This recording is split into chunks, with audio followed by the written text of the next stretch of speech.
Hello ladies and gentlemen, welcome back to Uncle Matt's Cookery Lessons. Making something extremely pretty today, Gravadlax or Gravadlax.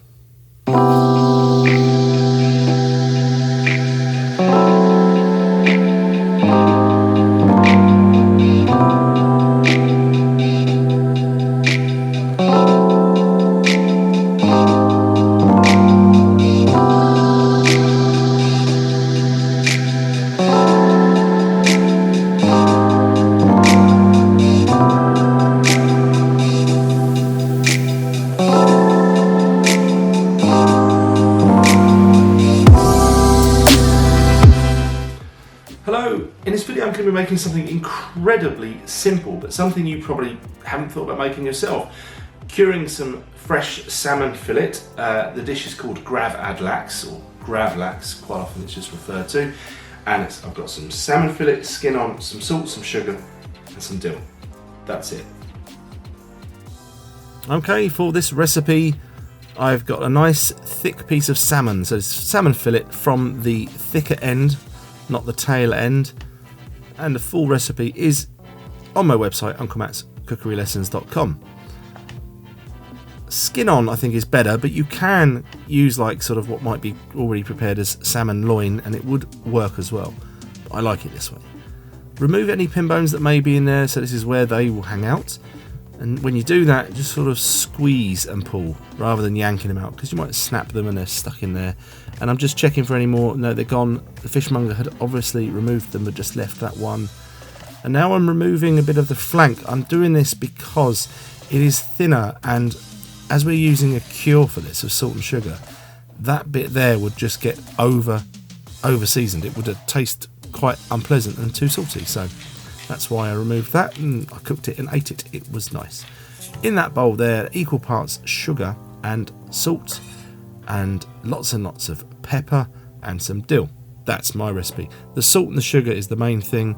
You can add other flavours in there. Feel free. Get all cavalier. Go to your spice rack, get some star anise and some junipers or cloves and smash them up and get them in. Lovely.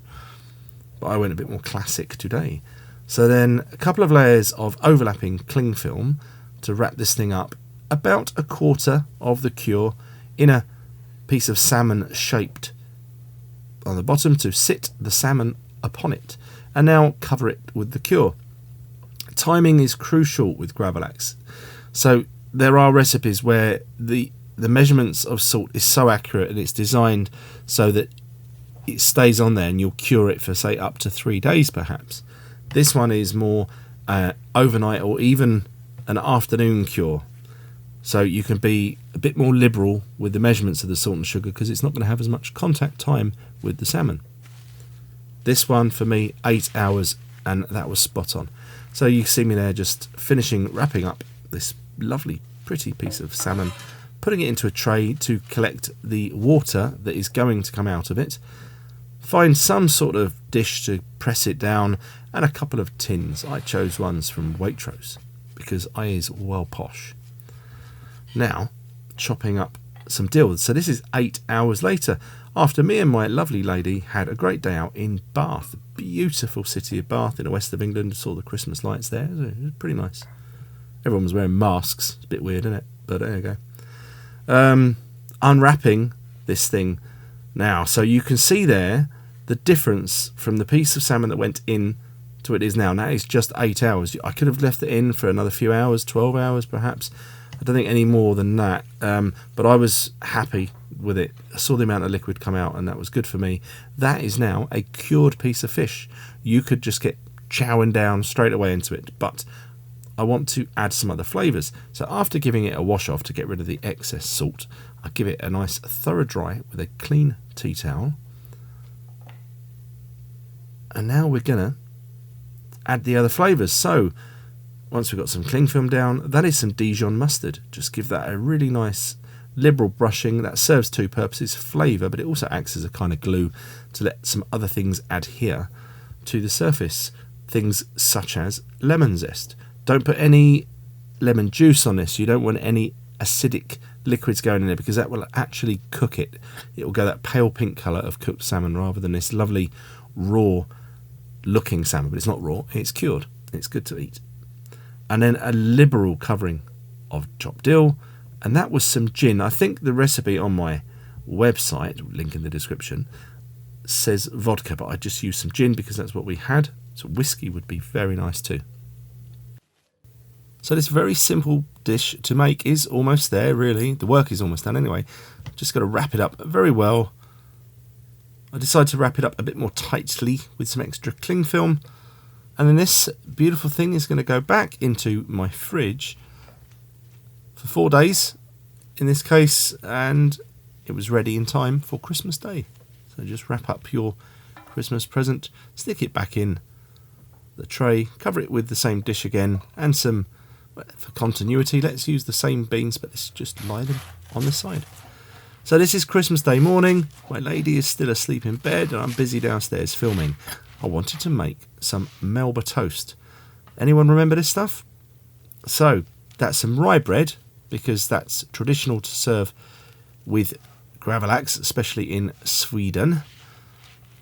And what you do is you just make the toast, you cut off the crusts, and then you cut it horizontally through that way. And then you've got the sort of the fluffy side, put it down on your chopping board and you'll roll it around. It creates little baubles of bread that comes off. So basically you just got a slightly thinner piece of bread. Arrange those, the fluffy side up, if you like, the soft side up, and they're going to go underneath my grill. In the States you'll call that a broiler. I believe in other parts of the world it might be called a salamander, not sure. Put your answers in the comments.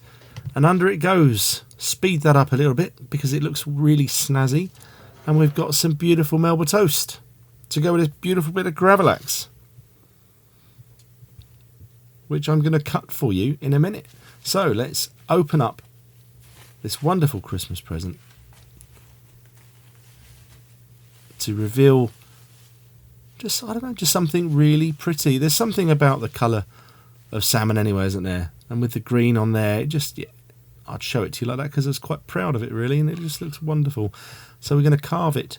So for carving I've got a jug of hot water, same as I did for last week's smoked salmon mousse video. Same knife, long strokes backwards and forwards.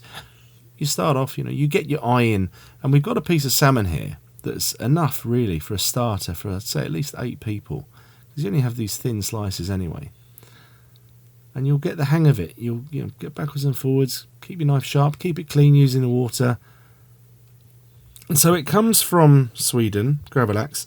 The name translates to buried or something along those lines, because the original versions were just buried in the ground, covered in birch, and sort of left to ferment, and were really, really quite horrible and stinky. Salt was very expensive back then, so that's how they did it to preserve it. But over time, salt became much more affordable, and so that is how this dish evolved into what it is now.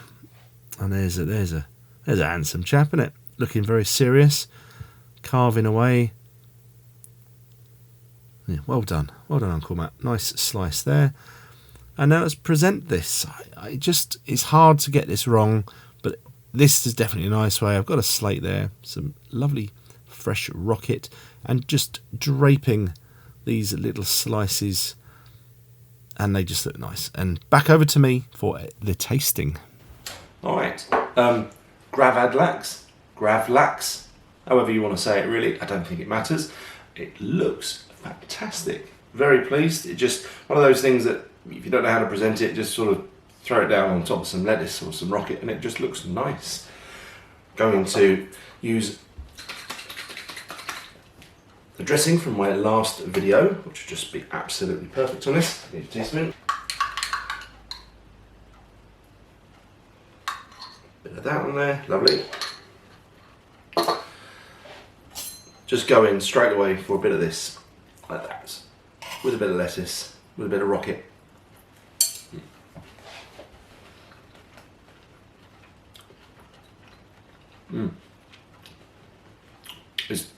That's perfect, that balance. The sweet and the salty, the cure on this one, not too long. Could have gone a little bit longer.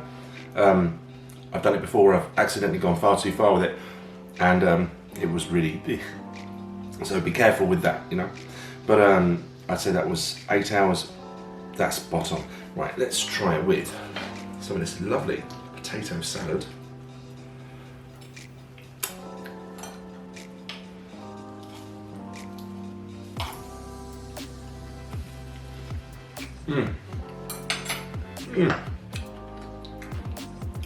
My God, it's lovely.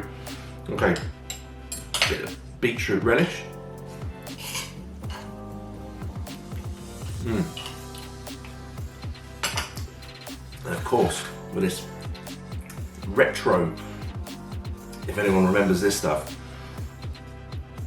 Melba toast.